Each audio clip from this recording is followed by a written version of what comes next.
Hello,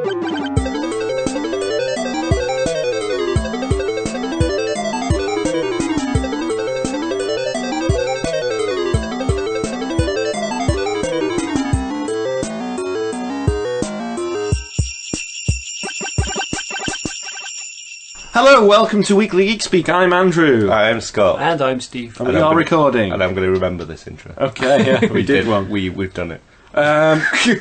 You can find us on Twitter at Weekly Geek Speak, on Facebook, Weekly Geek Speak, and on our website, weeklygeekspeak.com. We're a weekly geek podcast, and we talk loads of things to do with geeks and that. And this week we're talking Clash of the Titans, not the movie. If you're a regular listener, you know what this is, but we smashed two big movie stars or directors together and decide on a winner. But this will actually be the last time you hear us for a little while in this guise, because we will not be having a show next week, and the week after will be our special quest 2.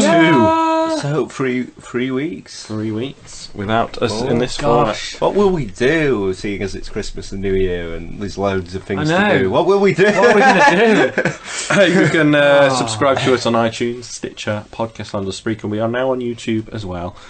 So, guys, this is technically our last episode before Christmas. It's beginning to look a lot like Christmas. That was almost the Michael Bublé version there. Oh, thank you. Mickey Bubbles. Oh, Mickey Bubbles. Have you had a Bublé bath? It's just a bubble bath with some Bublé on. No, I might try that. Would you have a bath with Bublé? He looks clean. Yeah. Well, he would be in there to get clean. Would you have him sing to you? Well, that's the only benefit I'm going to get out of him. Would you show him the Periscope trick? I'd have to try it before. Is it effeminate to have a bubble bath? I like bubble baths. No, I think it is like stereotypically on television conditioned to a womanly kind of thing, I guess. I think they're very soothing. I like them. They're very relaxing. Very seldom treat. I'd recommend them. I don't have them when I do. I have bubbles, and then you make a bubble hat and a bubble beard, and yeah, it's got to be done. Yeah, it's been a long time since I've had a bath. You showered though, right? What? Cool. Well, every other week we have an open forum where we talk about things that generally wouldn't be talked about. So I'm going to open this forum. Oh, there's a lot poking in there. Yeah, look at that. What was funny is, for the joke, you heard them go, ooh, like they were looking at something. They both looked immediately at my crotch. Yeah, well, that's what I thought you were opening. Yeah, that's where the doors seem to be. Yeah. They were there. Yeah, well, the handles are there, so that implies the doors kind of... It just catches your eye. Is that when a door opens? Is that where you look? You've got a very eye-catching crotch. Yeah. Well, I'll take that. And bright blue jeans. Have we all got advent calendars this year? Yeah. Of course. What's yours, Scott? Frozen. Frozen, oh really? I've actually got two, but one of them's Frozen. Steve? Mine's Frozen. Oh, is it? Oh, Yeah. It's funny that, I've got one that's Frozen as well. Oh. What's your other one, Scott? We're Frozen buds! Yeah. Frozen friends! People are going to get sick of this, because not only do we see it everywhere in the shops at the moment, you can't turn a corner. There's a game you can play called Walk Through Town and see how many steps you can go before you see something Frozen. I've not played that game yet. But you've got to look for it. I'm on it. But yeah, Frozen. My brother bought it me because he's aware of my and our podcast obsession. So blame Steve. Yeah, blame me. Incidentally, Frozen 2 is in the works. And it's one of the... I've not been in the works for ages. The works... It's funny that they get the rights to it so early. Yeah, I know. the works as a shop is such a hodgepodge, weird shop. And I swear they're always having closing down sales and never closing down. It's like a massive con. Have I got lots of the stuff that I used in Special Quest from the works? It's a great I went place. into one at Crystal Peaks and it said massive closing down sale, and then they asked me if I wanted to purchase a works card. And I was like, you're closing down? And they're like, no. That's the trick. No. It's just a con. At some point they will eventually close down. It just might be in 25 What are years. they supposed to be selling? I don't know, but I love going in there because it's always different. You can go in Saturday to Saturday and you're like, whoa, this is... It's always like a World War II documentary compendium, a Marvel encyclopedia, and some loom bands. That's all they sell. So I'm proud to say that this week this podcast is sponsored by The Works. Get down there now. It might be closing down, but you'll be fine. It's just a weird shop. It's got everything you need. I love it. Except you don't need any of it. No, it's literally populated by tat. Yeah. It's a tat shop.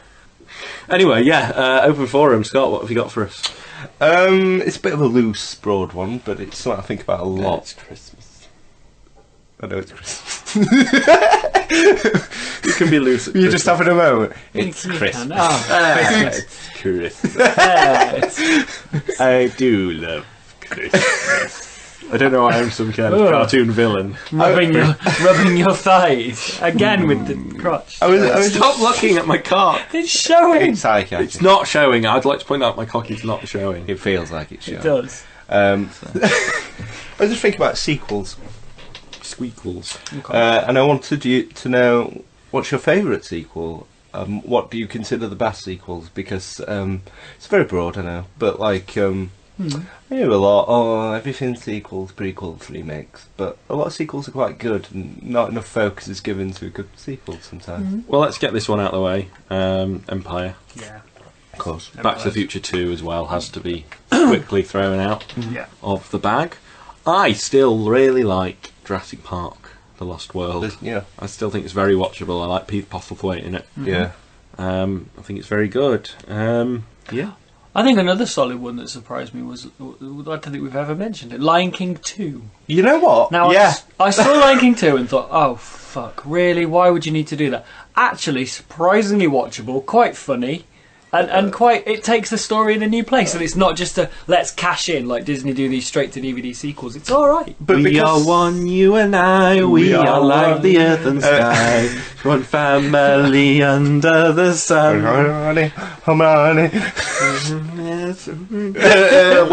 We are more than we were. We are one. But the songs are really good. Yeah. Stronger than your average Disney film, Yeah. if not as strong as and then it just feels natural to, like, the first is Hamlet, and to just go in a more Romeo and Juliet-esque fashion. I didn't bring it up in It's really nice.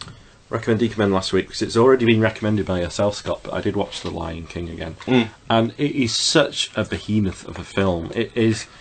watching it then, it may even make the top 10 films ever. It's got so much going for It's the Disney film. But thematically it's so strong. It's not just pretty young girl goes to find a boyfriend, you know? There's so much going on. Everything Mufasa says is like philosophy, and it's so powerful. The stories and going in there, and you don't get your humorous characters till halfway through. Yeah. And even then they're not impeding on it at all. It's amazing. You watched the Blu-ray, didn't you? Did Very I tell pretty. you, for a short period I was getting a lot of taxis, and I'd keep getting the same taxi driver, and he was one of those really over-familiar guys. So he'd started, like, almost, he knew way too much about me. Like, he knew the club I supported, where I worked, where I lived, obviously. What size waders you were? He knew my sister and my mum. And he talked Did to you me. often see him outside? He just looking talked through the to me window? like we were lost friends, but he was so weird, and he'd always call me young man. A bit like that Harry Enfield sketch. man! Young man! Oh, young man! Oh God. And then he was telling me about his deceased dad, and he's like, oh, it's 10 years. No, it might not have been 10, it might have been 20 or something. He went, funny enough, other day I was writing a list of 10 films I'd show him if he came back to life tomorrow. Did you ask And he him? had the Wow. list on him, and he passed it me. Do people do this? It's really freaky. Wow. And Lion King was top. That's very weird. That's- I can't get past the... I I wish you'd remembered the whole list. We could have It done were that like as a top 10. Yeah. It were like E.T. Top 10 films to show your dead dad. It was.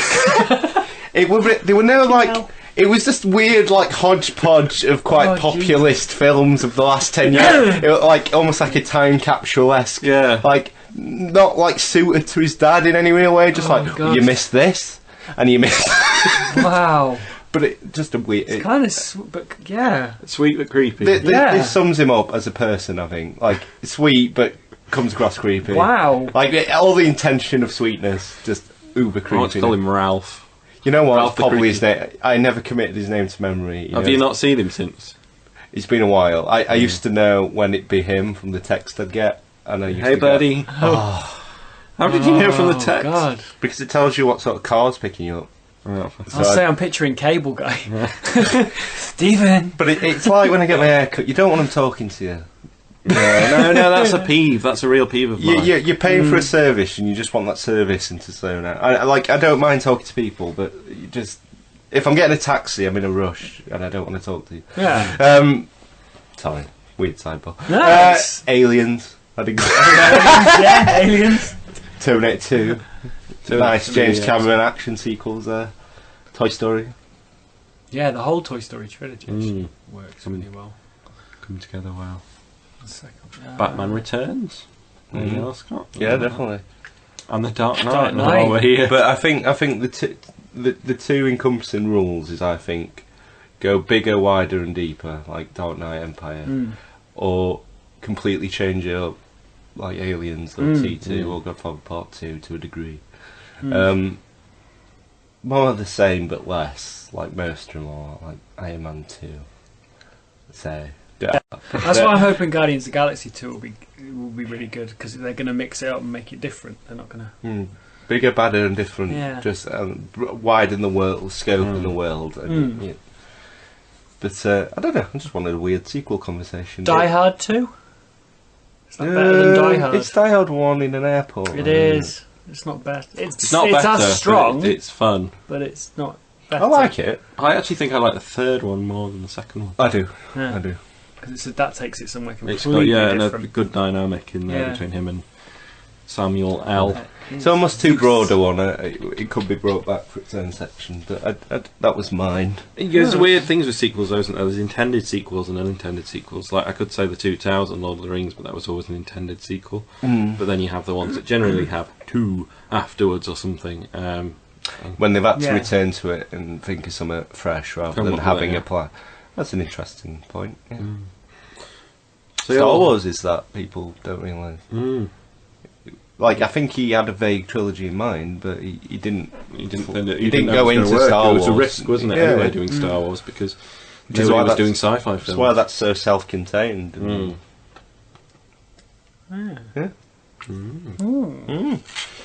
Good stuff.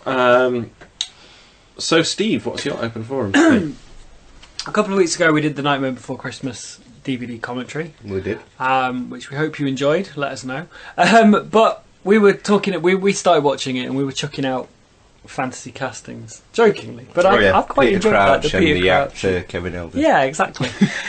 And obviously, it's Christmas. It's the Christmas episode. We're doing Christmas, and you get them everywhere at Christmas. You get pantomimes. Oh, So- no, we don't. It's behind you. I wanted to make that more creepy, but it came out wrong. It came out was quite creepy. That's all right. It was creepy enough, just not loud enough. It's behind you.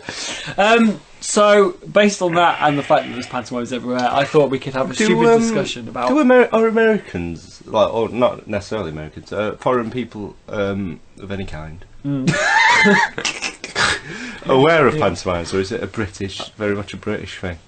I wish it wasn't just ours. I don't know. I wish it just didn't exist. Because I'm not familiar with them outside of England, but they're a very big English thing this time. Basically, So there's you take a story. I don't know if we might just be explaining an obvious thing here, but you take like Jack and the Beanstalk, and then you put it on stage, but it's over the top. It's wacky theatre for children. Men there's always lots dress of up as over the top women. Yeah, Woo! and often the lead male, like Jack from Jack and the Beanstalk, would be played by a woman. They do switch around. Think Eric Idle in Monty Python. Yeah, and If then, you haven't seen the pantomime. and then you're subjected to an awful, embarrassing display where they try and force audience participation and then sing annoying songs like tiddly winky winky winky tiddly winky woo. Exactly. I like. Come on, everyone! Come on! Tiddly winky Winky winky wink! Come on, wait! Who you fucking woo. singing? You at the back and shaming over there! Come stand up! Come stand up! Come see old Martha Granny! Fucking. It's horrible. Yeah, that. It's that. It is horrible. It's horrific. Do you remember that? I don't know if you ever saw it. There was it went in the newspaper, but when Little Britain did Little Britain Live, Yes. And there was that guy called Des Kay, who was an old children's TV presenter. Yeah. And then on stage he pulls a man's trousers down, but he was from the audience, and his actual knob came out, and he got really upset about it. But it's that's what it feels like. I get all funny when I'm in the theatre because I feel trapped because of pantomimes. Just You can't spoiling the relax childhood. because you feel like... You think that Dame Edna's going to stomp up behind you and drag you up by your ear and Gotta just pull your join in. pants down and do things to you Well, on you stage. It's horrible. shouldn't have to do anything you don't want to in a show. But you're forced to Yeah. at pantomime. And all the kids are But clapping you pay and your they're money, throwing you sweets take in your your eyes. choice, you know. It shouldn't be it. It shouldn't have to be a choice. your money. Like, You're going in there, you've paid that I've money. painted such a dark image Yeah. of a pantomime. You forgot the best bit about you get the villain then.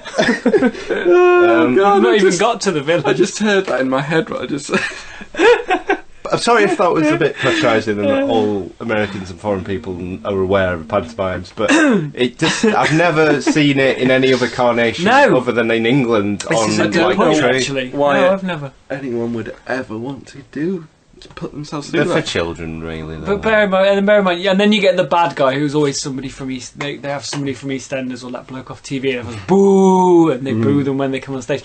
So I just thought, who would you have in your fantasy pantomime? Which one would you No pick? one. Dick Whittington or Jack and the Beanstalk, and what would be the fantasy cast for a pantomime? Do you enjoy them then, Steve? You seem like the I've kind not of been guy. to one for years, but I know that I'm going next week to see one, and it got me What, thinking. Are you going wow. with children or just yourself?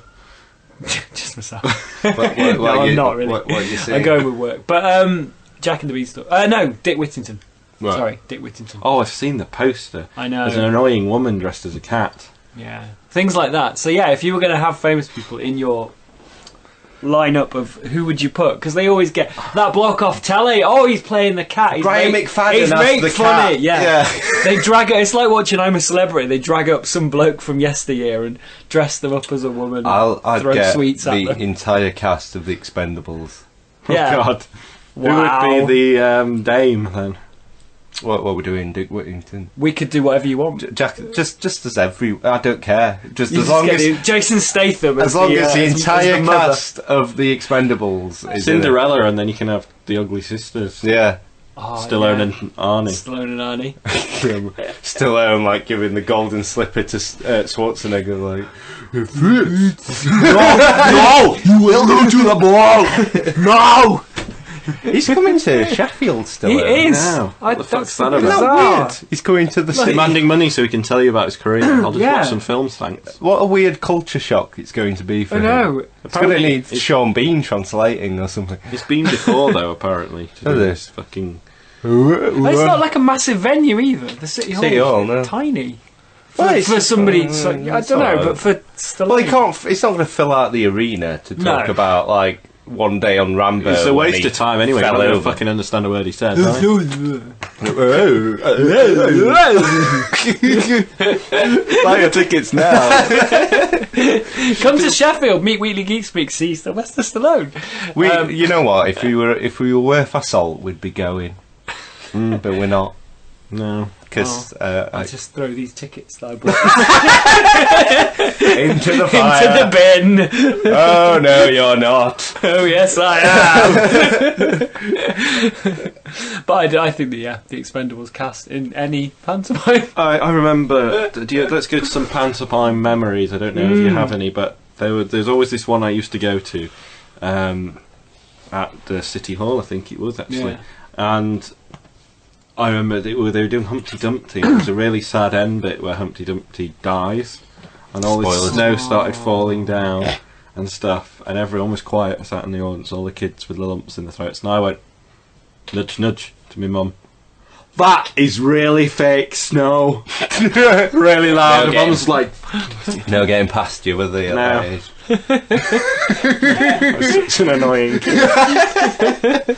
Once on my the aeroplane to New Zealand, the first aeroplane we got on, I tried to convince my sister that you didn't need lips to drink water.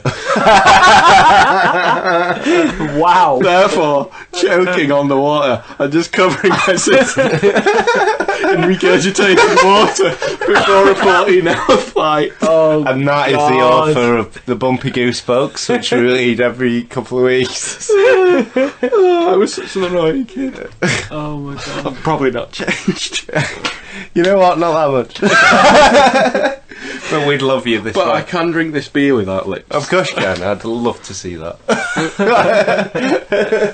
Anyway, pantomimes. But yeah. Do you ever remember any of it? None. I remember going every year, but none really stick in my head. No, you try and forget them. That's Yeah, I think that's don't the. think I went to too many. We were a Lucky. family who went to Disney on Ice more. Oh, okay. Did you know Disney on Ice are doing Frozen on Ice? They next are year? indeed. Oh, we go. Oh yeah. Oh yeah. Yeah. We've not seen Stallone, but we'll definitely. I genuinely do, because it takes me back to going as a kid, because I used to go all the time. And I went the other year, actually, as like a throwback with my grandparents. Shortly before my granddad died as well, so it was quite poignant. Yeah.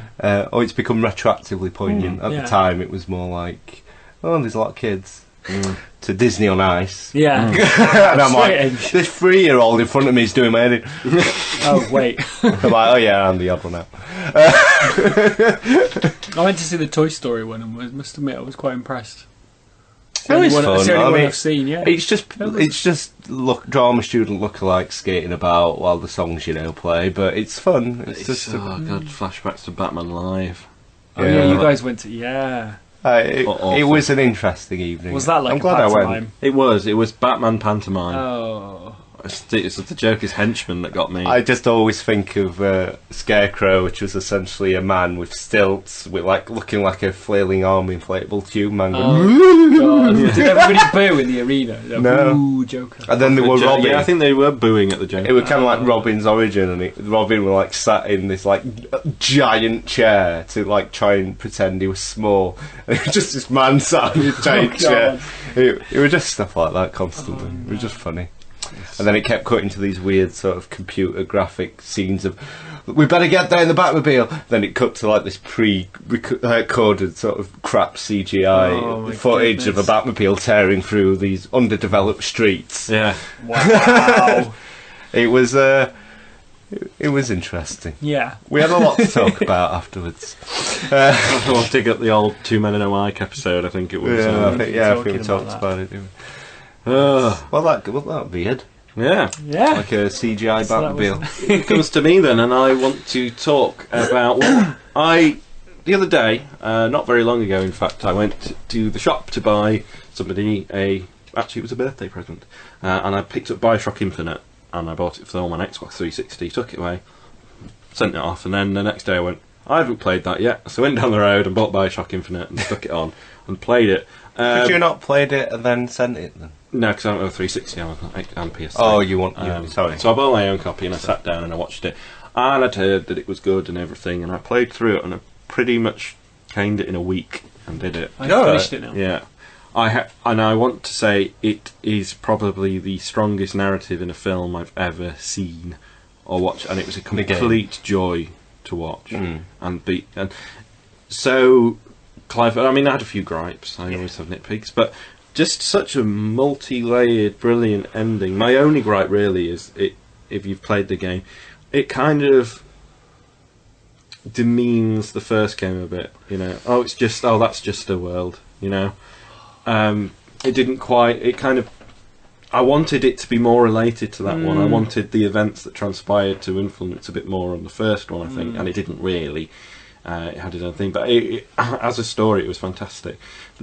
Unfortunately, the ending was wedged into a breakneck 25 minutes of playing. It kind of went from a large chunk of the game where I was going, this is getting a bit repetitive. Chasing Elizabeth round going, what's happening? Why are we... It got a little bit repetitive in the middle, but then for such a truly inventive, astounding, brilliant ending, which is very akin to some of the themes actually from Interstellar, I think, kind of... Oh, wow, okay.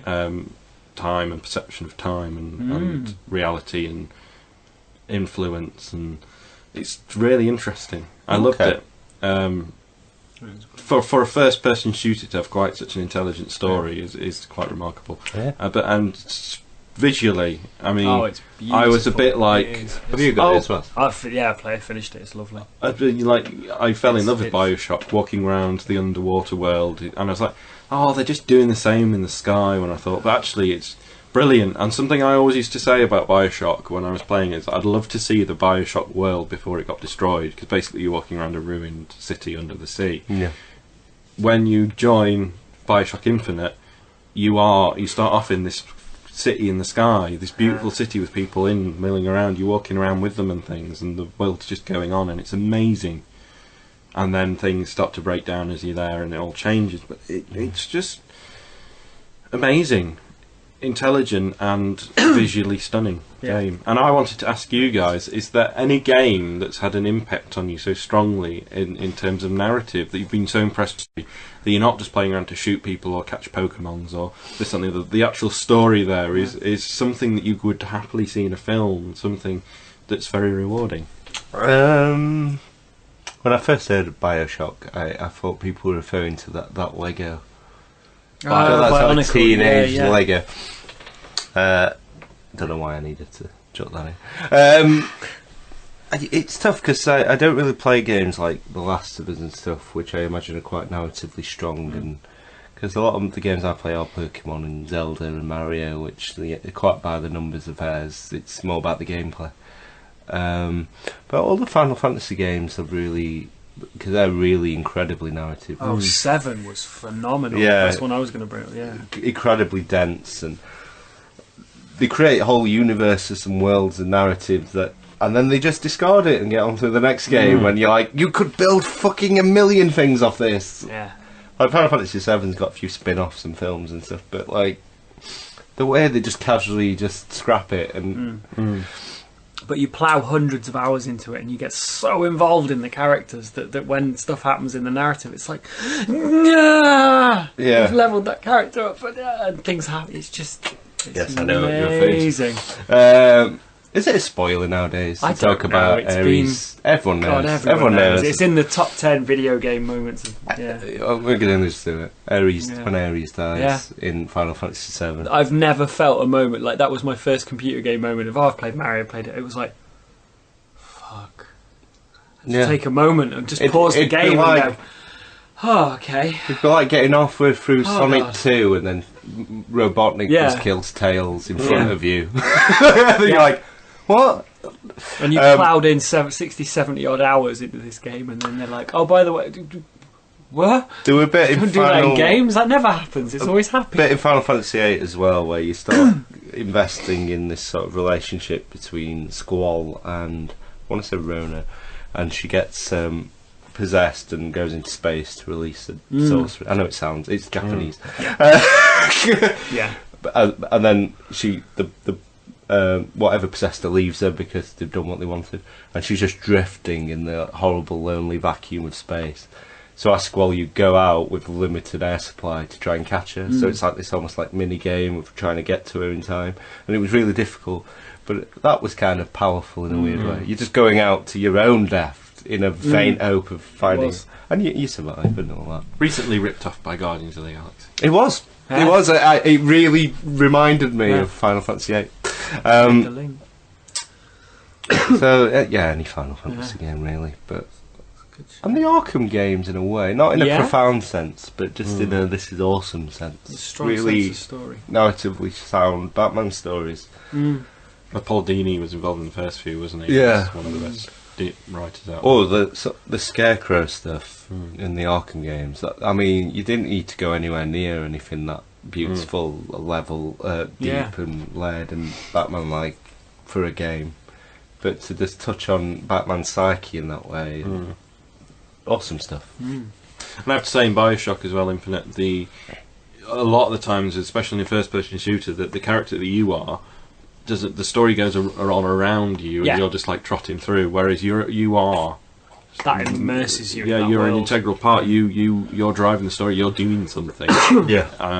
And normally I hate it when you have a little tag along on a game, you know, running along with you. But I think Elizabeth's character does bring a lot to the game as well. Yeah, and that bird is really scary. It's been a while since in the game.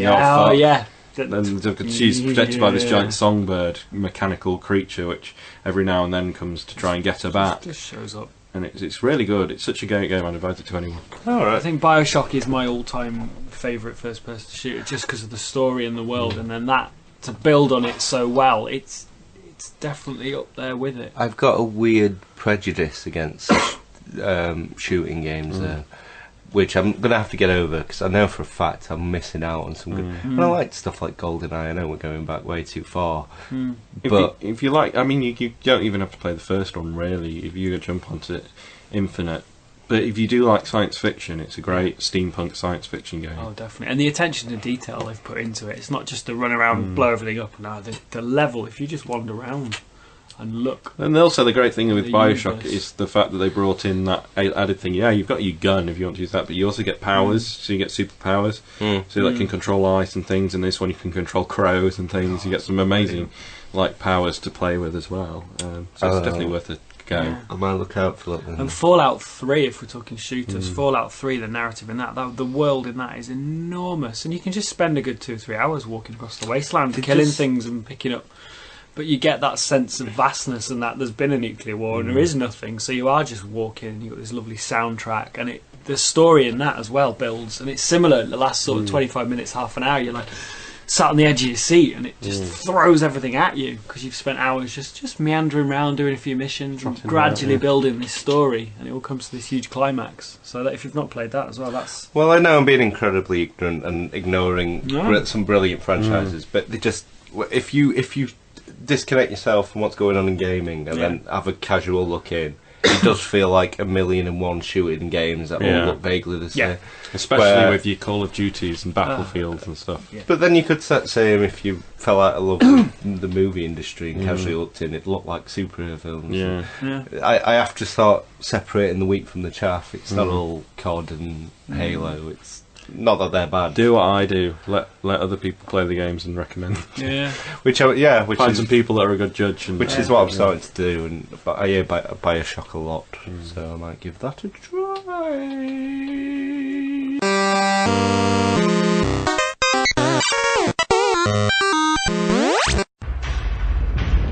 They need to be reminded of the order of things. Clash of the Titans. Contenders ready. Turn them on each other. Player 1 versus Player 2. Fight. Clash of the Titans. I thought I'd try. I'm going to say try, because this will either go really well or not very well at all. Okay. I suspect there'll It's okay, it's Christmas. there'll be there'll be a little middle ground, but I thought I'd try something different and go for a festive one.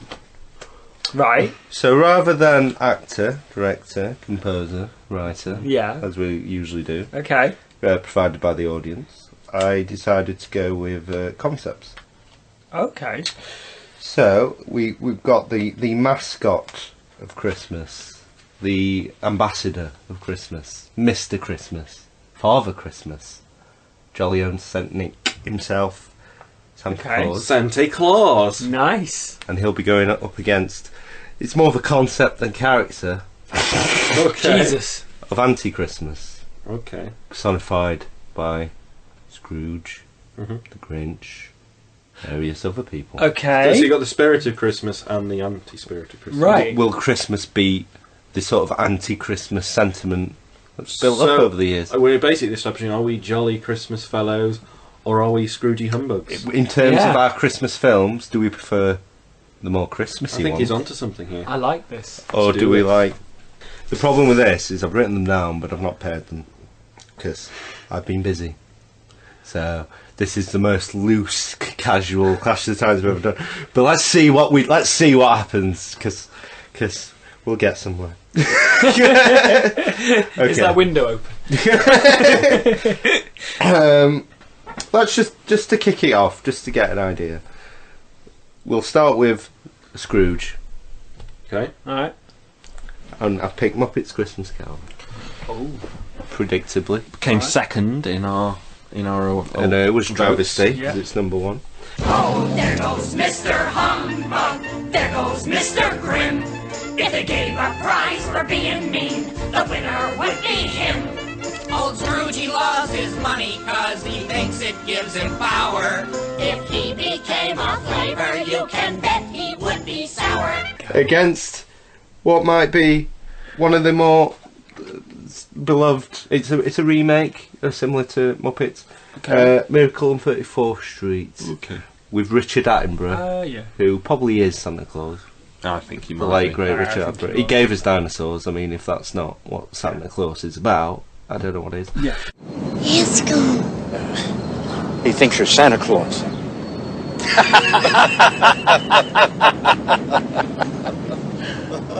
I am. So we've got 1992's Muppets Christmas Carol, where Michael Caine obviously plays Ebenezer Scrooge. Yeah. Against Miracle on 34th Street, and we're talking the 1994 remake with that little girl from Matilda. Yeah. Mara Wilson. Missed out. Is that her name? Saw a Now picture an of her not author. long ago. I think she put up a tweet, something like that awkward moment you're on Facebook and you see like, you'll never believe how they turned out. She saw herself on a link or something. Oh wow. Okay. And I thought, yeah, I bet that is weird. When you're trying to Yeah. live your life and everyone's like, oh, this Oh my is God, weird. Look, they've got 5 years older She than grew 5 up. years ago. Yeah. Your perceived defining moment is, Yeah, but Being she's a Matilda, person yeah. who continued and probably has little memory of. and doesn't really care for that. Yeah, and probably hates that. Did you know when they were making Matilda, I think her mum died or something. Oh shit. So she's all right miserable in that film, really. Merry Christmas, everyone! It's a new way of reading it. If you see Miss Trunchbull as a sort of Yeah. personification of death, it's kind of her raging. It's very pro-life. Wow. Deep. Okay. I'm gonna have to watch And the Matilda again ghosts, they think the ghosts It's are not just actually the controlling it. It's not just a Carrie prequel. now. Whoa. It so is a Carrie prequel. Yeah. So yes, it might be a bit slanted, this one, Okay. but it's to get the concept over. I have to say, I have never seen Miracle on 34th Street. Either version. Neither version. Neither. So, unfortunately, I can't say much for... I mean, he still feels like the ultimate Santa Claus, just by look What alone. you've seen and yeah. But one of my... Not my favourite telling of Christmas Carol, because I love that story. I love a lot of Dickens' work. Yep. But I think that's the best Muppets film. I think it's a must for Christmas. It is. I just think it's got such great songs, Yeah. so much fun throughout, and tells a story that I adore, and just that whole Victorian time just reeks Christmas to me. It doesn't have that festive hook of need to watch every year, but Joe, it's almost as good as Muppets Treasure Island. Do you not think? No. I love Muppets Treasure Island. Yeah, got it's Tim good. Curry in it. Yeah, oh yeah, it's which, good, but you know, is because Bill Murray, Tim Curry, puppies in the scale of Okay. autumn. If I can- kittens, yeah. Well, and you've got me. yeah. I'm surprised. I love it. Oh, it's me, Blind Pete. You see, I've seen Muppets Christmas Carol Oh, every what year. a pretty little girl! Hey, I'm sorry, I'm not having this. Muppets Treasure Island's amazing. I've only seen it a couple of times. I think because I have seen Muppets Christmas Carol every year for the last 11, Well, since 92, 11, so- 11 years we've watched it. So Treasure What happened Island's in one I've forgotten 2003 about. to make you start watching Don't it? ask. I moved to Sheffield, and we had our first fake Christmas, and then we started establishing films we would watch every year. What's when we a had fake Christmas? So fake Christmas was when we used to get three random housemates all going home. Because we were all going home for Christmas and wouldn't see each other. Yeah. A week beforehand, we'd get all our friends Oh, have a fake pre-Christmas Christmas dinner Christmas. and pre-Christmas, and what we used to call it Fistmas. Fistmas. Yeah. Oh wow, is that good. Is that how it'd end? And yeah, we used to watch. Naughty We used to bum watch 5 films and play games and drink all day long. Well, that became a must. Yeah, that was one of the top. So I think that So the vote has to go to the Muppets. it Christmas does, because Carol. again, I've seen Miracle on 34th Street, but I don't. He is the personification of Father Christmas, but I don't really remember anything about it.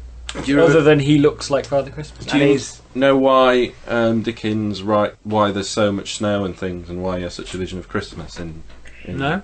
It's because around that time, and if you think about London, it doesn't get much snow. No. But in the Victorian, I think there was like a 15-year period when it was like a mini ice age. They got a lot of bad weather, and like the Thames froze over and things, and you had a lot of snow. So when he grew up, he was growing up in around that time in London, and he saw that was his vision of Christmas as a child, with the snow, with the dark streets, with the clouds of the Industrial Revolution and the frozen river.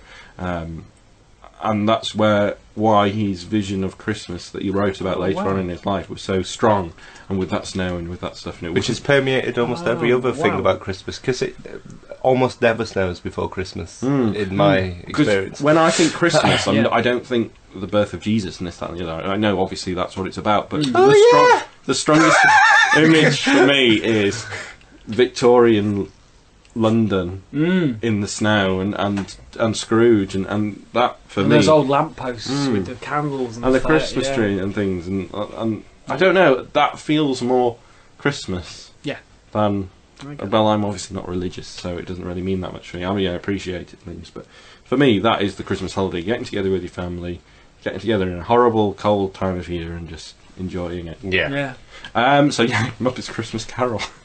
Nice. So 1-0 to anti-Christmas. So fuck you, Christmas. Is how we open up. After that glowing love of Christmas, one strike to the negative of Christmas. Okay, let's go a bit animated. Okay. So we've got another Christmas Carol. Let's burn through the Scrooges. Jim Carrey in A Christmas Carol, the most recent one in 2003. 7, 9. I can't read my own writing. Okay. Come in and know me better, man.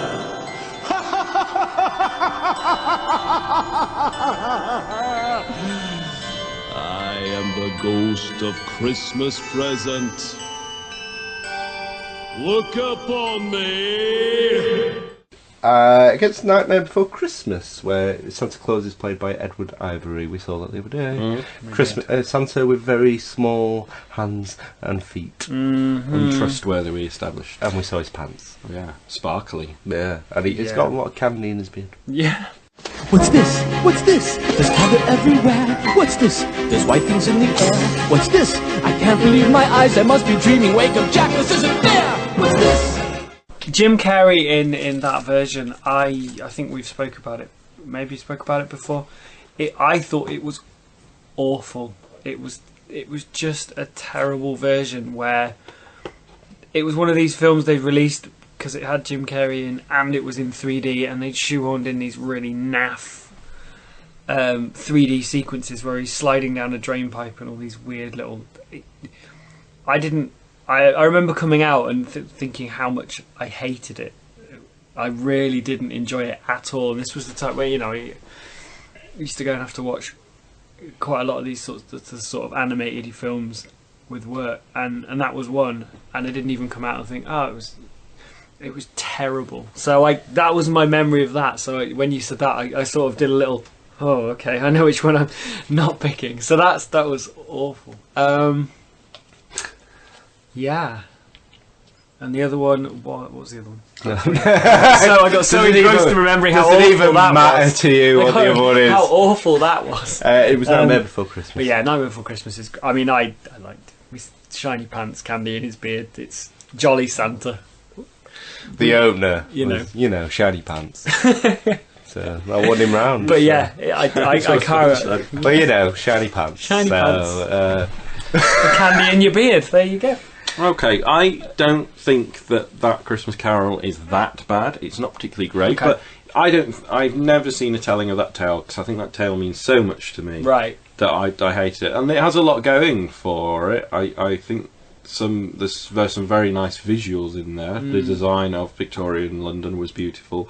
The snowscapes was beautiful, flying across those, and there was very pretty animation. The snow falling down in 3D worked for me.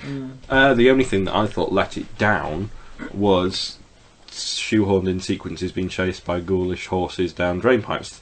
But that was it for me that I didn't like. I mean, I didn't think it was great. It was like a 5 or 6 out of 10. I don't hate it. It's a telling of a tale I love, and some bits are remarkably close. But I wouldn't vote for it against The Nightmare Before Christmas, which is so visually astounding, such great imagination. combining horror, like the macabre dark horror of the Universal horror kind of feel I get from that.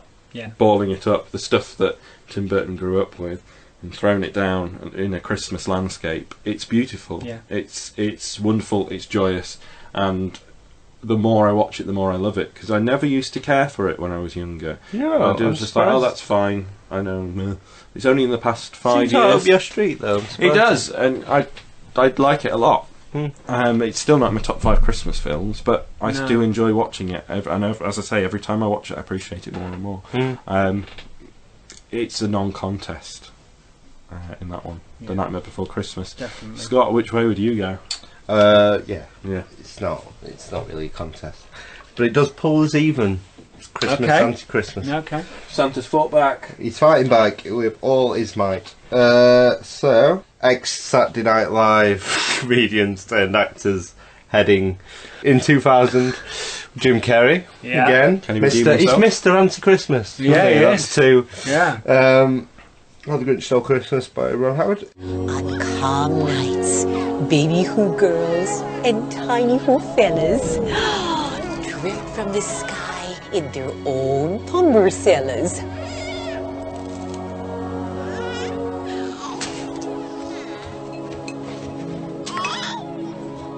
Hey, honey! Our baby's here! He looks just like your boss. Against Elf, Oh. which has Santa in the form of Edward Asner from 2003, directed by Jon Favreau. Okay, people, tomorrow morning, 10 a.m., Santa's coming to town. Oh my God! Santa here? I know him. I know him.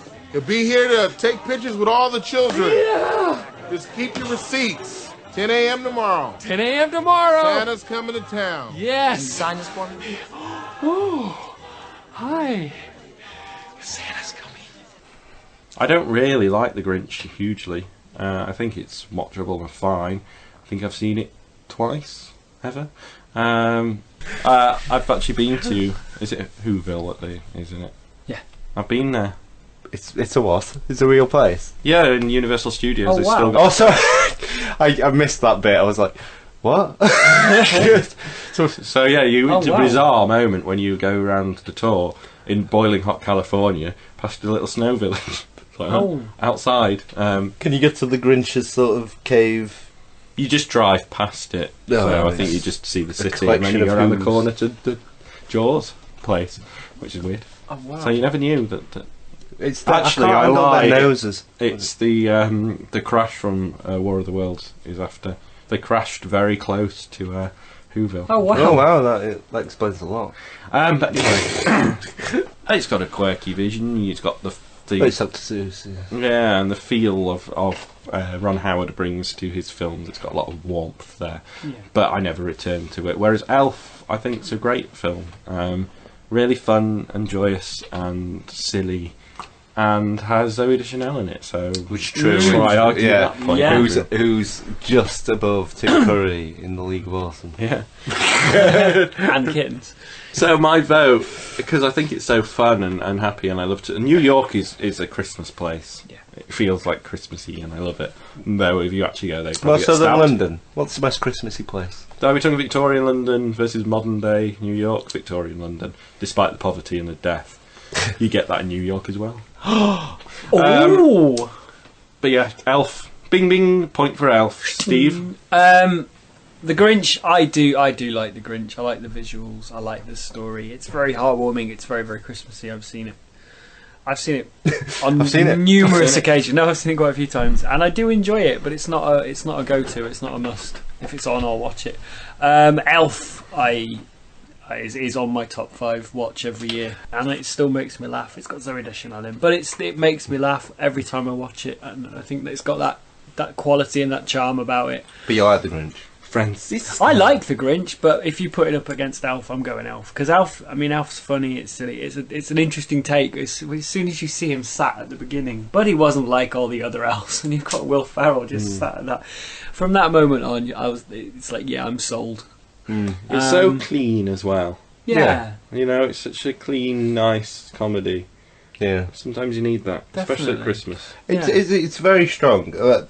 I feel like this podcast forces me into a weird anti-elf thing, which I really don't have, because if anything, I expand my top 5 to be a top 6 to make sure I watch Elf every year. I love it to pieces. I just people are just pushing it a little high. Do you think it because it's a new entry and it's the new kid on the block? You don't like it. I grew up with Muppets, and people even though it's stop trying to get rid of Muppets. Stop trying to get rid of Muppets. It's number 1. It's 2. It's fine. I'm happy. Yeah, Elf's a better film. I like Grinch though. I've got a weird soft spot for it. I'm a fan. It's Jim Carrey doing what he should be doing. Really, Christmas has taken the lead. So you got really excited there, Steve. You just touched me. You do know this doesn't matter. Christmas won't end if the other side wins. So next, round 4, we've got Scrooged. Oh, nice. 1988 with Bill Murray, one of my favourite Christmas Carol adaptations. We have spent $40 million on a live TV show. You guys have got an ad with America's favorite old fart reading a book in front of a fireplace. Now, I have to kill all of you. Against The Santa Claus, 1994 with Tim Allen. I have to do that noise. Do you ever watch Home Improvement? Yeah. Yep. I'm okay. Look! That's funny! It's okay, I'm used to it. I lived through the 60s. I'd say this is one of the big Santa Claus films. The old, he finds Santa falls off the roof, he has to replace Santa Claus, can't stop growing a beard, he don't want to be Santa Claus, but he's magically put it on way, and it's, I think we all grew, well, Steve was well established. Me and Andrew kind of grew up with this a little bit. I mean, I'll be honest, I'm not a huge Scrooged fan. But you don't, really? No, I find it's fine. I'll probably get shouted at for that, but bring it, bitches. Merry Christmas. I don't know why. I just don't feel it as much as everyone else does. But then again, I'm not a huge Santa Claus fan either. Bringing lore into Christmas doesn't seem fun. I'm guessing, because if you threw that up to me and told me to guess who would win that in a vote, I'd say that Scrooged would win. Yeah. So that's what I'll count now. I know, this is very led round in this one. You know what? I'm going to say the Santa Claus, just to give it a vote. Okay. I don't really care for it.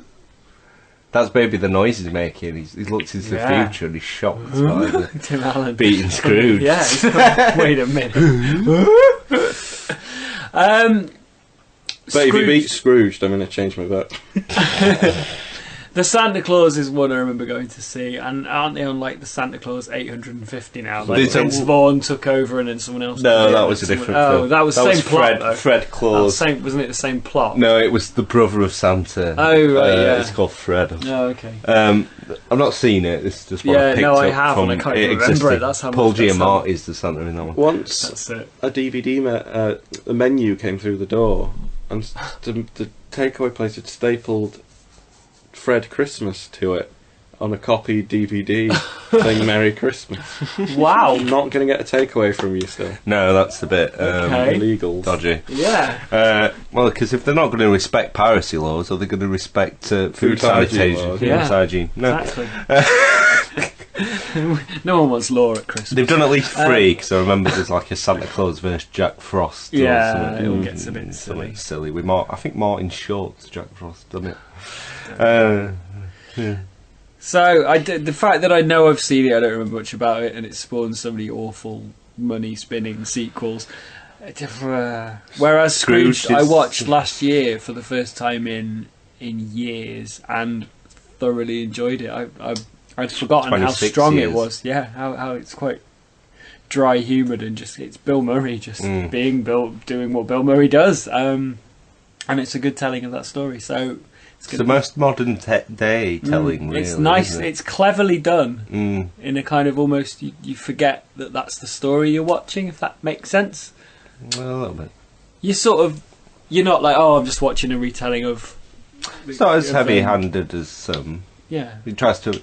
The iconography is used in that he's making a Christmas show, isn't he? So it's a bit more meta. Yeah. But yeah, so it's going to be Scrooged for me. Scott decides. Yeah, I don't think it's much of a contest. I have a soft spot for the Santa Claus, but probably not watched it past several years now. But Scrooged, if it was a top 10 and not, I make it a top 5 of films I need to watch because that seems achievable. But if it were actually films I kind of want to watch when it's Christmas, there'd be a 10, and Scrooge would easily be on it. Okay. I love it to pieces. It's probably my second favourite Christmas Carol interpretation. It just needs more puppets. And I thought that would be an easy win for it, which I guess it is. So we're neck and neck. What's going to win? Is it going to be Christmas? Anti-Christmas? Ooh. Let's see the entire Here we go. spirit of Christmas is on the line here, guys. Oh God. One film settles it. One film that encapsulates both. You've not encapsulates both. Oh. But then both will win. Maybe that's what Christmas is. Oh, I like it. I did this quite in a hurry. I don't know if it shows. No, that's good. The film that encapsulates both. We've got Billy Bob Thornton playing Bad Santa in 2003. He's a very anti-Christmas, but he's Santa Claus. I know. Yeah. Not seen the film. Okay. So I thought it'd be good for you guys. It's not real. No shit. Well, it was real, but you see, I got sick and all the hair fell out, so I had to wear this fucking thing. How'd you get sick? I loved a woman who wasn't clean. Mrs. Santa? No, it was her sister. I've seen a third of this film. Which third? My first third. Okay, that's never a good thing. No, didn't really care for it. What part in particular made you switch it off? It's a bit dull, a bit slow. But what part did you get to and you went, no, I'm out? I think the wacky little elf was doing something wacky. Calling somebody a motherfucker and running off with a sack. I don't know. Didn't like it. Didn't care for it. I don't know what that means. Who wins? I'm thinking anti-Christmas. Steve? It's a Wonderful Life. Yeah, where's that? Well, it's not got Santa in it. That's true. It's not anti-Christmas. I know. I've seen Bad Santa a couple of times, albeit on the fake Christmas times. Fistmas. And I don't. Let's have a fistmas. Do you want a fistmas? Yeah. Just fist. Yeah. How many fists? Like those legs up. Just bend over. Yeah. Still your Saves. I've not done it. Didn't do it last year. No, I've not done it for a couple of years actually. Oh, you could be like Seinfeld. A Festivus for the rest of us. For the rest. We should do that. Let's get on it. So, what do you think, Spice? As I say, I've usually watch it by that point in the night. I had quite a few drinks, and I don't remember. You're not in the best position to judge. No. Well, I got a third, and Steve was drunk. Can you? I'm usually drunk when I watch it. I'm usually drunk when I watch it, and it's just offensive and silly, and I don't really know much about it. I own it on DVD, but I've only ever watched it slightly inebriated at Christmas, so I can't really comment on it. Right. Well, I feel like I failed you. I had a few, there's loads of Santa films. Could have Polar Express, where Tom Hanks plays every part. I'm not saying Rise of the Guardians recently had Santa in it with Alec Baldwin. Although didn't they keep calling him North or whatever? I don't know, I've not seen it. I He wanted to see that. He's like Russian and they never directly call him Santa, but clearly okay. there's a million films with Santa in it. But weirdly, I was trying to think of that sort of counterpoint who's in almost as many.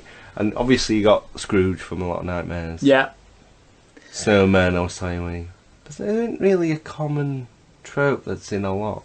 Do you know what I mean? Yeah, there's not. Because Santa's the mascot. He's unrivaled. See, Rare Exports would fit in that category. Who would do? Rare Exports would go into that category. If I'd have seen it, I'm pretty sure so, it'd put it on. It's you could have worthy of a watch. With Black Christmas. Yes. So I got excited by this Christmas anti-Christmas concept, and I was like, "What's Christmas Carol? Scrooge, a Christmas Carol, Grinch." And I thought Bad Santa. I also had How the Grinch Stole Christmas, the Boris Karloff version that Chuck Jones animated in the 60s. Yeah. But other than that, I was... So basically, we can surmise that the Christmas is for everyone, and if you feel there's someone around you who is mean-spirited at Christmas, you need to take them up under your wing and say, come on, it's Christmas, smile, watch have a the present, Muppets. buy me a turkey. You're rich, aren't you? Please. See 3 ghosts, you'll be fine. Merry Christmas, everyone. Can you imagine if you saw a ghost on Christmas Eve? Would you freak out? I'd be like, I'm not that bad. I would freak out if I saw a ghost anyway. Oh yeah. I don't believe in ghosts. But I mean, And if I'd be you like, had what the to... fuck is there a white man wait stood a in the minute. room? If you had to, would the worst possible today be Christmas Eve because of the Christmas Yeah, jealousy? it would. I don't know if I'd Would you get past the immediately- freaked outness of just seeing a ghost. Would you not immediately go, shit? Like knowing what's in store, like, come on, Show me what I did wrong. Come on, then. come on. Oh, it's the ghost of Taxi Driver's dad. Let me guess. He wants to watch The Lion King. You will be visited by 3 great movies that I never saw. It'd be good for my memory. I want it to happen.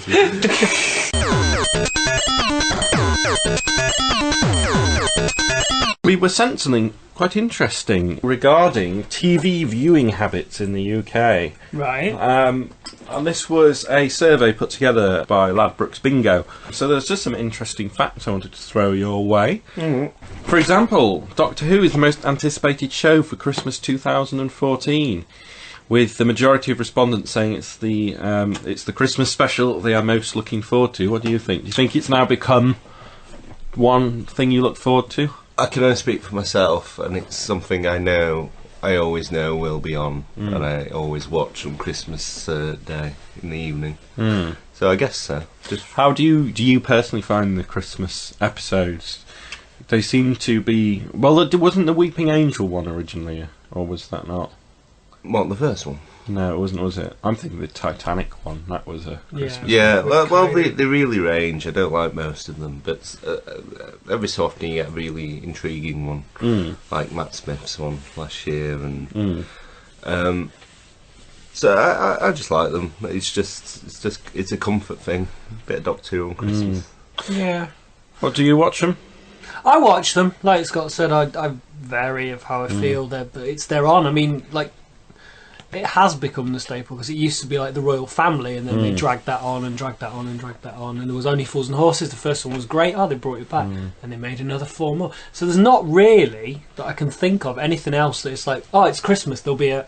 Other than the Snowman and the Snow Dog, which was genuinely brilliant a few years Well, back. the ones which are like one-offs and things, like the Office Christmas special, tied it up and goes down well in memories. You know, those kind of one-offs, the first couple of royal families and things. Yeah. Sometimes they're worth waiting for and exciting, but things like Vicar of Dibley and as you say, Only Fools and Horses, when they brought that back, it's kind of... Christmas is a weird time. It's kind of comforting, but overindulgent sometimes, like Christmas is. I try not. I don't watch TV best of times, but on Christmas, you've got loads of presents. You got your family. You play games. I only find time for Doctor Who as a sort of before you go to bed thing. I like TV. I think it's more on the Boxing Day and the days after, when you sit down and watch things like Indiana Jones and stuff. They always relate to me like.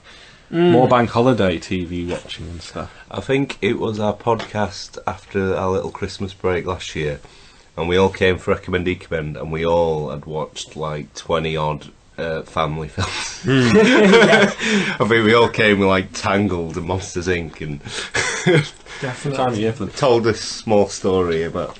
But on that fact that it's the most anticipated, it beat, and this shows the situation of the world that we're in at the moment, it beat Mrs. Brown's Boys, Miranda, Top Gear and Downton Abbey. Wow. Only Downtown Abbey, which I don't watch, I'd find passable, because that's more of it's not my cup of tea. I have a guilty soft spot for Top Gear from my childhood, but it's just 3 bigot men driving around being idiots. I've always hated it.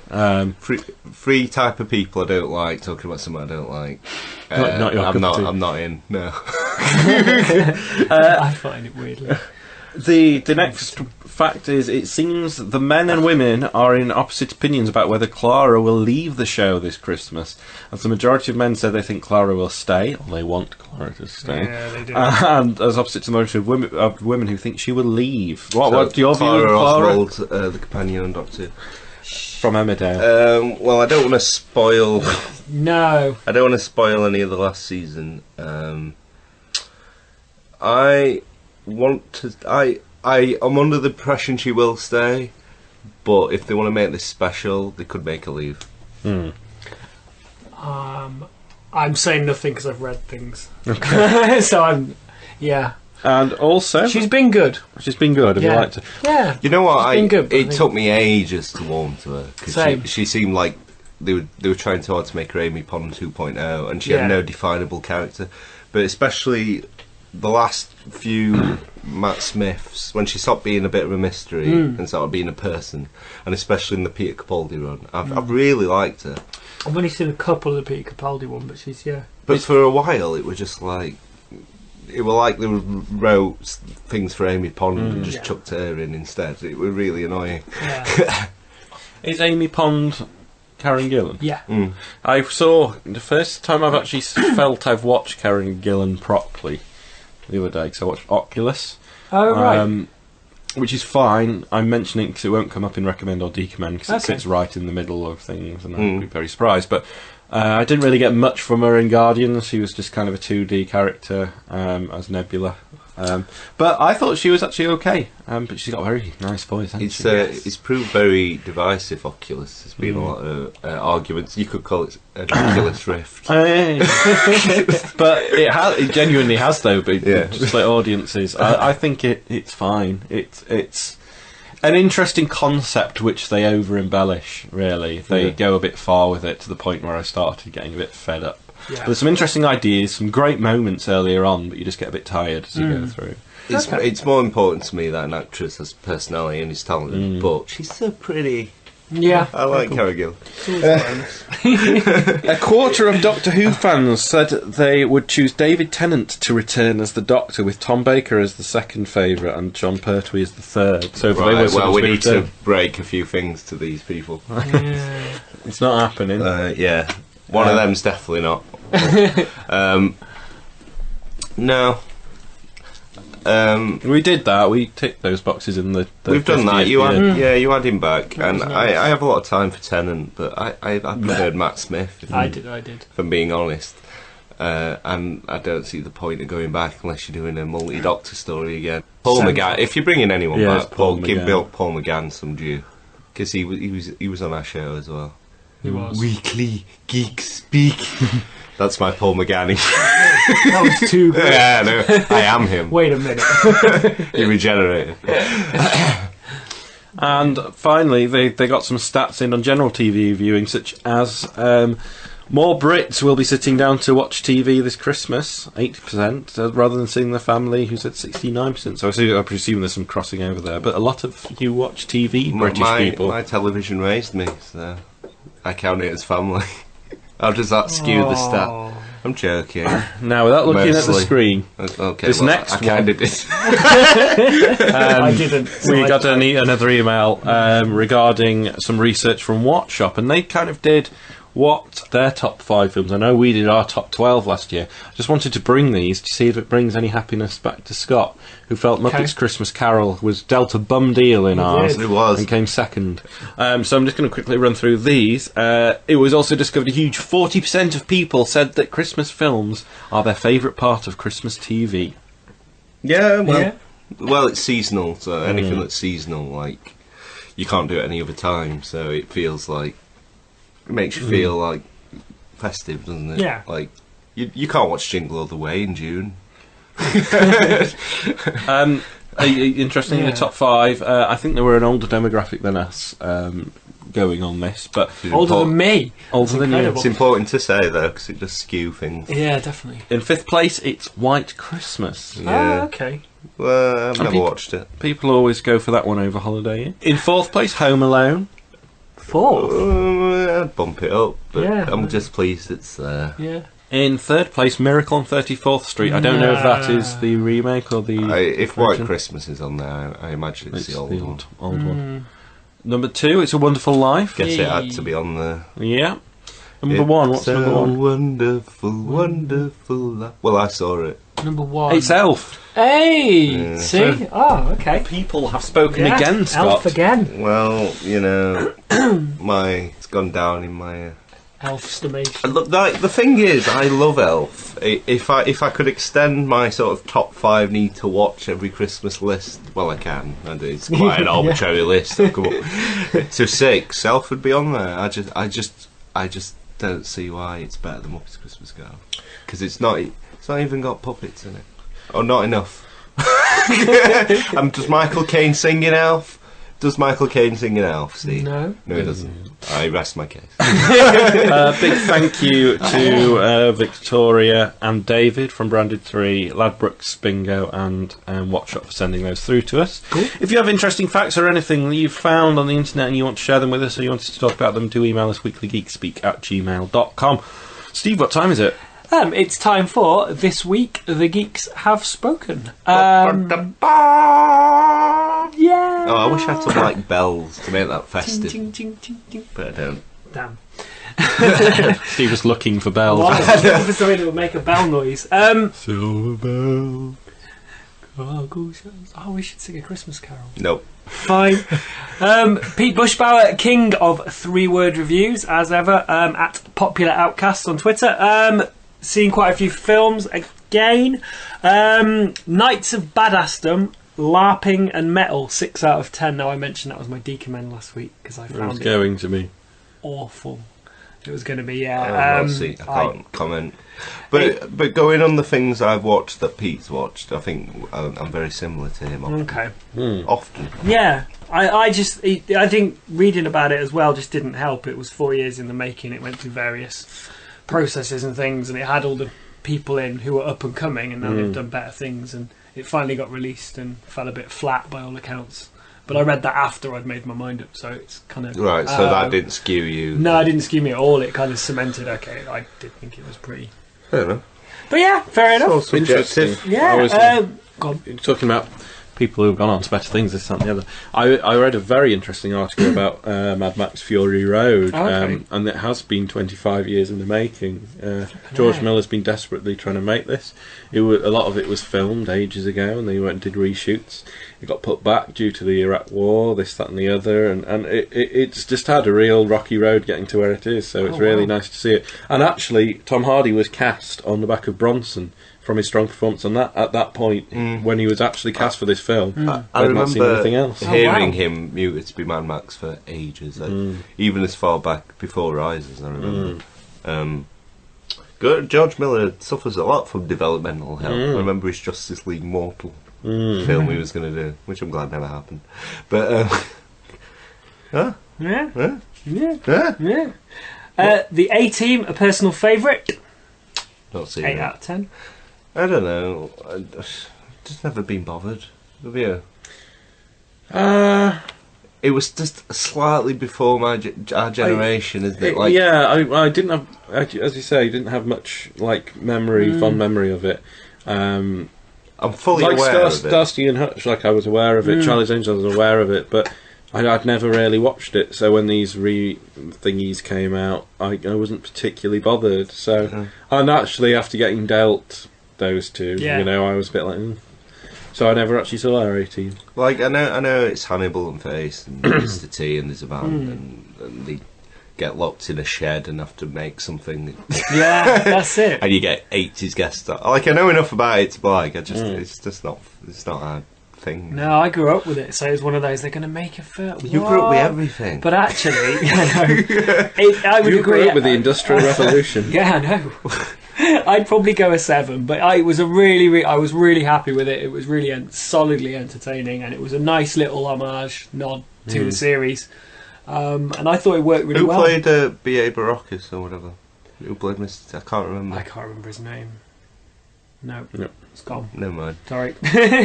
Home Alone 2, Culkin's sadistic sequel, 5 out of 10. What? I take what I said earlier, Pete, back.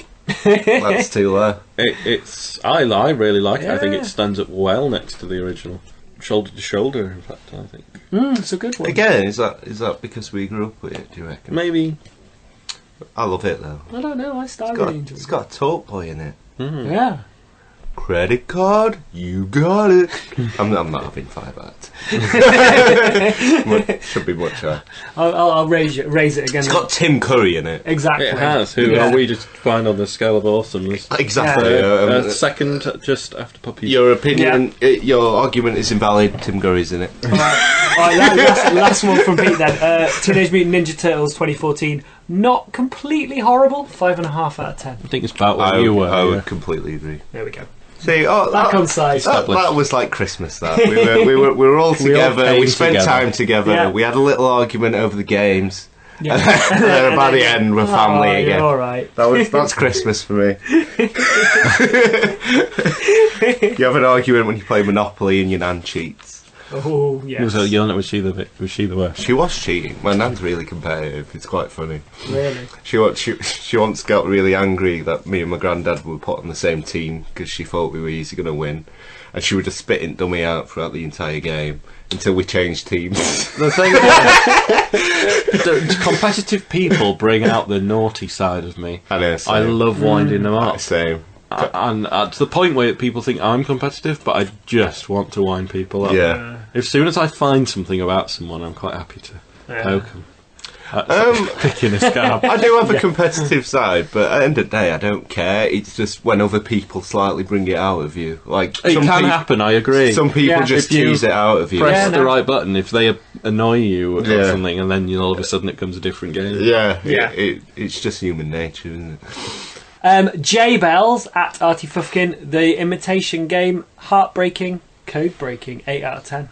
Yeah. Actually, on this point, of films coming out at the moment, you did go see Mockingjay, didn't you? I did indeed. Oh, did you? Let's have your thoughts. First film was really good and very much by the book. Second one was nice to see, but very slow paced, very different tone. Hindsight, it wasn't as good. This one really picked up, and I went with James actually, and he's not read any of the books, and even he came out and went, I really enjoyed that. He found something in it that some people seem to be going, oh, it's really dull, it's just filler. Well, it's not, because the book is naturally split into 2 bits, and this is that first bit, and it's the build up towards what's going to happen. So it's neat. They've tweaked a tiny bit of it, which works, but it takes an element away from it a little bit without giving anything away.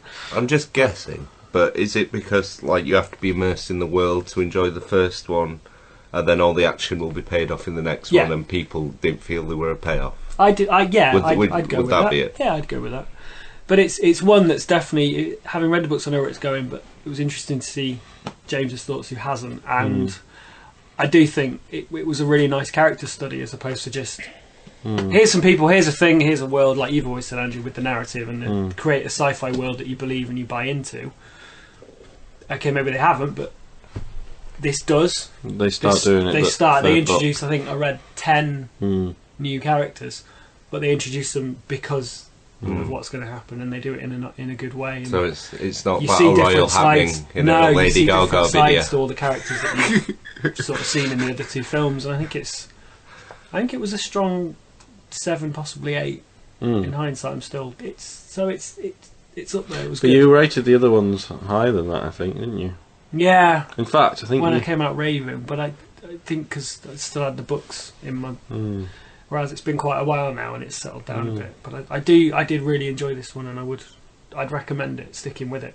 Because I remember lots of people had a gripe about the end of the second Hobbit film, thinking it was a little anticlimactic because they wanted to see Lake Town, but then I think it sets up the next one really nicely, which sounds like they're probably doing it. Well, the thing is that sort of like in TV and comics and stuff, when you end on that big shit cliffhanger, it's cool and it makes you anticipate the next one, but you have to wait like a week or a month for that comic, or the longest you're going to wait for TV is maybe a 3-month gap between seasons. Whereas a film, like, you've had to wait a year to see Smaug attack Lake Town, and so it just feels like come on. Yeah. And films are like designed to have like a resolution and a denouement. Yeah. Plus, you could argue as well, you're by the point of the climax of the film, you're completely sold and in there. If you walk into the cinema and start watching The Hobbit, the new one, and it starts with this late tale, which by all accounts it does, maybe you're not quite as absorbed yet. It has a tough job on its hands. And you can have a sort of quote-unquote open cliffhanger and open ending, and have it be self-contained, like The Dark Knight, Empire Strikes Back. They work on themselves, but then you come out going, how's Batman gonna escape the police with all this? And then, how are they going to find Han? And do you know what I mean? Do you know what I mean? Definitely. You leave lingering questions and then bring it back for a new film. You don't have to be like, oh, he's gonna fuck shit. Oh, to be continued. Yeah. Well, how was the Potter one? Because that was the only one I can think of off the top of my head where they. I watched it. I can't remember how it ended. Oh, it ended with spoilers. Dobby. Didn't it? Yeah. Yeah. So that was quite a. Oh, Dobby sacrifices himself for his sock collection. I mean, this one. I mean, Dobby. This one does end with quite a big bit. Spoiler! I don't care about Harry Potter. You know what? I've been it's such an age thing though, because I've been talking to some younger folk, some younglings. Some younglings. They didn't have the bitter teenage years in the middle. Well, they're all adults now, but like they're just slightly behind me, right? Like, in terms of age, obviously. Yeah. And Harry Potter is seen as a huge thing to those people. It is, and I think I did hit. I was into the first 4 books, but then I hit the age of 14, and you fuck everything. I think we're literally the last generation. You fuck everything. I found porn. I'm a teenager. I think we're literally that awkward generation that weren't sort of old and repressed, who've not read for years and wanted to jump on a bandwagon. Yeah. But just after that age of. Like, it's perfect for you. Where that awkward middle went, that's bullshit. Yeah, that's crap. So yeah, I'd recommend it. Really enjoyed it, but like you said, it's now a year till the next one. Nah. But worth seeing. I'll catch it eventually. I've seen the first 2. If you've seen the first 2 and you're wondering, should I see it? Why not? There's nothing on TV over Christmas. I'm not gonna run there. This is Brown's Boys. I'll just let it happen one day. Yeah. It's nothing I actively seek. It's something I just stop resisting eventually. Surav Dutt at SD Surav tweeted us, inspired by Cannibal Holocaust, Cannibal Metropolis, which was a book. I didn't look into it, but I looked at the cover. It looked like a graphic novel. That looked pretty cool. Yeah, it looks cool. I'd give it a shot. Indie graphic novel. Check it out. Check them out. What's their handle? At SD underscore Sarav. SAURAV. Cool. Yeah. Give it a look. It looked pretty cool. Spider-Man discussions with Bex at Arbitrary Genius. If only they'd been successful discussions. Ag. What were they?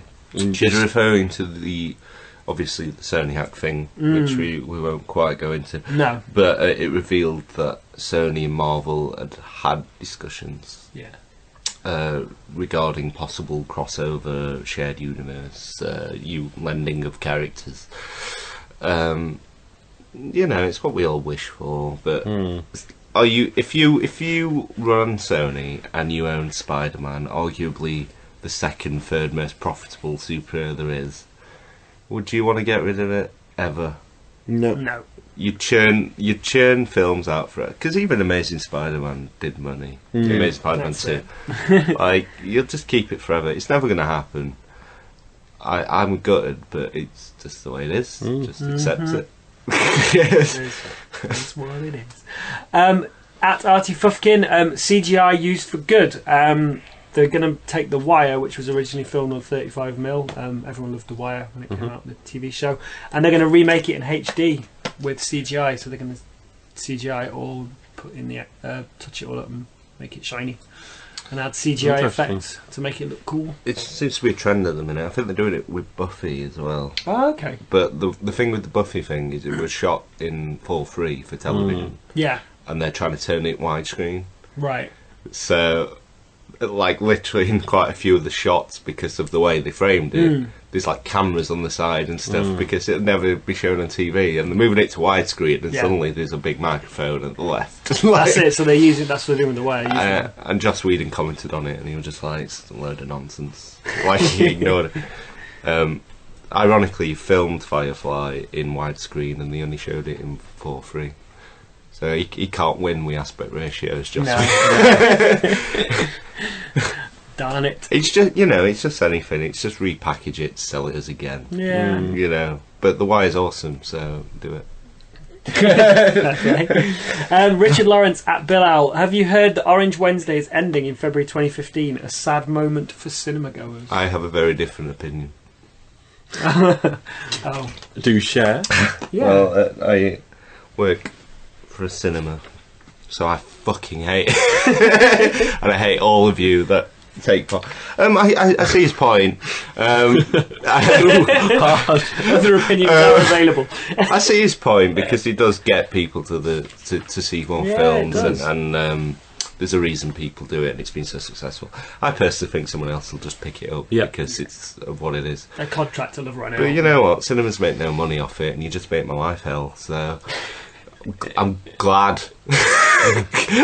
So I read it and cackled for like 20 minutes. Fair play. And to be honest, they're not as popular as it used to be, but that might be film dependent. But the Orange Wednesdays I've observed of late have not been nearly the same as they used to be. They used to be manic. Yeah. I think people have psyched themselves out of it now. Do you know when everyone oh, it's Orange Wednesday, everyone's going to... Maybe a different phone network's got better coverage. Well, BT's more taken people have over. gone to a different network, and Orange are flagging because no one's actually got an Orange SIM card. I don't know. Well, BT are taking over EE, aren't they? Yeah. They might bring it back. They're going to call it ET. Yeah. But you can phone home. So that went back. Sorry, that went back. Moving on. Oh, dad humour. It's Christmas. You're allowed. Anthony Collett at Hey It's Ant got a parcel. I wonder what it could be. Yes, the t-shirts went out. If you do want them, we do have some sizes left. Mainly in men's. There are a few women. Just drop us an email. We'll see what we've got. If we don't have your size, we can put you down for the next order. They've been selling really nicely, and we really appreciate. And we're quite shocked that we sold as many as we have. Yeah, how many women do you reckon listen to us? Well, we know we have at least a few listening to us. Yeah. Well, let me know. I don't know. Let me know. Let us know. And I'd like to know how many ethnicities listen. I'd like to basically do a whole demographic sort of profile. Talking of surveys, Paul. You're right to move. Paul, a guy from Low at Y2 Stump. What? No Babadook for best horror. We replied that obviously we only put up the films that we'd seen. We didn't feel we could nominate it. Still the one I feel the most bad for. Definitely. So he said, gotcha, makes sense. So talking of surveys, we have a survey online on our website. If you'd like to go and fill it in, please. It's open for about another week, I think, so get your fingers clicking. I did an experiment the other day. Okay. This is not to do anything. I wanted to know what was the best way of listening to us was. Right. So I listened to us on our earphones. Okay. For like 5 minutes. Yeah. And then listen on speakers on a laptop. You have a bit of time, mister. I did a bit. and then I listened to proper great speakers. Do you know what the best way of listening to this is? On my Nintendo DS. Thought it sounded really good. Without headphones? Yeah, just play it out. Okay. I just wanted to. Just so you know, if you want to get the optimum experience, get your DS. Go on YouTube and go on the DS. Yeah. You sounded brilliant on there, Steve. You never sounded better. Dimension. I sounded awful, apparently. I just meant him in particular. I'll have to try it. Let us know. He has a very friendly voice. I think without Steve, we'd have. Oh, we'd be We'd two. have no lady listeners. We'd be two cynical bastards screaming over each other what we hate. Let us know what you listen to us on. If you've got any Beats by Dre or other Yeah, expensive headphones. How do we sound? That could go into my demographic profile. Yeah. In fact, I'm just going to conduct a massive survey of everything. Yeah, we could do a doctorate. That I'm doing part of a masters. I could go on to do a masters in what sounds listening to podcasts. Sounds an incredible waste of time. Exactly. I get paid for 3 years to do it though. Yeah, true. It's exciting. It's true. Always better yourself. Oh yes. At Sparky Wright, Hugh Jorgan. Cheers for the shout out, lads. I've been a bit rubbish with interactions lately. Hashtag must try harder. No, we appreciate all of them. We do. You do. I think we mention you every week, so I think that's a short of the DVD commentary. It's more mentions than I do. Yeah. I never get shouted at. When I'm not here for these outros, I get like one. Like, where is he? and then I'm a mention again. My balls. It's good. You're here now. That's why I came. Make sure you don't forget. It's a different agenda tonight. We've got trousers on. Damn it. Every other Tuesday is Trouserless Tuesday. Trouserless Tuesday. God, Scott. Well, can I go and take mine off? By which I mean, I need the bathroom. Can I go? Can I go? Right, we'll do this test, right? So they're not. You do these tests. So now they know. We're going to finish. Now they know. Now they know what it's like when I'm here for an outro. Now we're going to have 2 minutes of what it's like without. Wait, you're that desperate. It's going to be like. It's going to be like It's a Wonderful You know, Life without George Bailey without it. We would have actually finished by now. But it's like an It's a Wonderful Life thing. What Don't would you it love like? that sound of like delicate little bells ringing, like trickly water falling Oh, down. yeah. The warmth going down. You know that bit in Goonies where they have the 2 pints of water and they just keep pouring them back and forth, back and forth. Alright, come on. So we've got an ongoing section where we ask you for your favourite scenes featuring something. Andrew's was eye gouging or trauma. Oh, was it? At Popular Outcast, Cannibal Ferox has an eye meets knife moment. Mm-hmm. Hostile, blowtorch to the eye, that's horrible. Yeah. Saw 2, the self-inflicted eye, that's when they have to cut the key out the eye. And Zombie 2. Or zombie flesh eaters, which is pulling the lady's head towards the spike of wood and then gouges it. Oh, yeah. Right. Yeah. Nashcast or DS Podcast at Nashcast Network. Don't recall many. Maybe the pen in the eye scene in The Faculty. Great scene. I tend to close my eyes when it comes to eye stuff. I don't like eye stuff. No, I'm similar. I love horror. I love it, but anything with eyes or just cringe. Scott the Bat Nash at Scott Nash 4. The governor losing his eye in Walking Dead. And the guy who had his eye ripped out in Deadwood season 3. Ooh, nice TV slant. Yeah, nice little TV slant. Lucy at Could Gareth add Xander Jones. Harris in Buffy. Oh right, No. did he use an eye? Well, yeah. Okay. Not so big. Lucy Did I stutter? I'm sorry. At Gareth Jones, Kill Bill Volume 2, when Beatrix Kiddo scratches out Elle Driver's eye, then stamps on it. That's a really good one. Oh, I don't like that. And Bex at Arbitrary Genius. There's one in Hannibal Series 1 that I could barely manage to watch. Not good with eyes. Episode was called Entree and had Eddie Izzard as a guest. Yeah, I And remember that. Wilson's Eye in Utopia. It's really good, That was Hannibal, horrible. actually. Is First it? season of Hannibal, really good. I've got 3 to add. I've got Once Upon a Time in Mexico. Johnny Depp loses his Oh, eye. have you got some more? No, that's it. So you have the 28 Days Later, the thumbs in the Yeah, air, yeah, pushing yeah. it down. Cracky one. You also have the pencil trick in The Dark Knight. Of course. Yes. You want to see a magic trick? Yeah. Yeah. And I I've never can't- tried a joke before. I thought they were alright. The Theatre Bizarre is a lesser known kind of anthology movie from a few years ago, a horror movie, and there was a great little one in there which involved a person who went around and stuck a syringe in people's eyes, sucked the juices out their eyes and put them into her own so she could like see their vision. It's simple. We kill the Batman. So There's Un Chien Andalou, a French film where they cut the eye open with a scalpel. That's horrible. Ouch. And the I don't know whether it happened, but the Star Trek film with the Borg, the first one with the Borg, there was a drill going towards an eyeball, and I looked away, so I don't know what happened. no, I don't think you see it, but it happens. Yeah, so in my head, I shut my eyes and heard the noise of the drill. We are the Borg. Last action hero. Okay. He's got a glass eye. Does that count? It keeps taking it out. Trauma, maybe he's traumatised, he loses it. Demolition Man, Simon Phoenix gets that eye to get in the... oh, that's a great one, yeah. Just thought that now. Nice. I've moved on from Bane, guys. I might start doing the Joker forever. So yeah, the next person who needs to go and say one of these things is Steve. What's the first word that comes to your head that isn't kittens? Food. Be more broad. Specific, because there's a lot of food. Pizza. Your favourite pizza scenes. He's already got some. So yeah, so the next over Christmas, throw those towards our faces, and we'll do that. Thank you for listening. We're not here next week, but we're back in the new year on the 2nd with our special quest, and then we return the week after that with a back to normal, and a few weeks after that our awards. So make sure you vote. So lots coming up, but we are having a week off. So deal with it. Suckers, have a good Christmas. Have a good Christmas. Let us know what you get for Christmas. Yeah. So I can look at you and go, do take pictures of your presents. Oh, you your know geeky what? presents. I'd love it. In fact, You don't have to do it on the day, but if you're thinking of us. I'd like that. Because I'm thinking of all of you.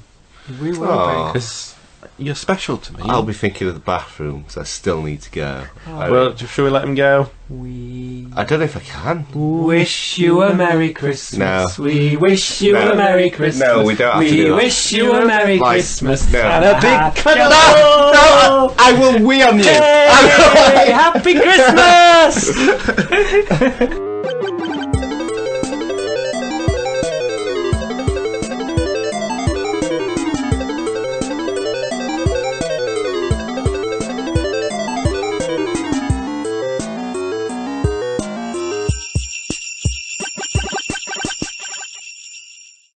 Which Pokemon would you most like to smoke? Oh. If you could smoke a Pokemon. Tokemon. There's probably one. There's probably a smoke. What's a smoky one? What's the leaf? Coughing. Mutt. Dry out an oddish. It'd have to be one with a lot of roughage. Yeah, it would. I don't know. I'd love to eat some execute. Just 7 eggs.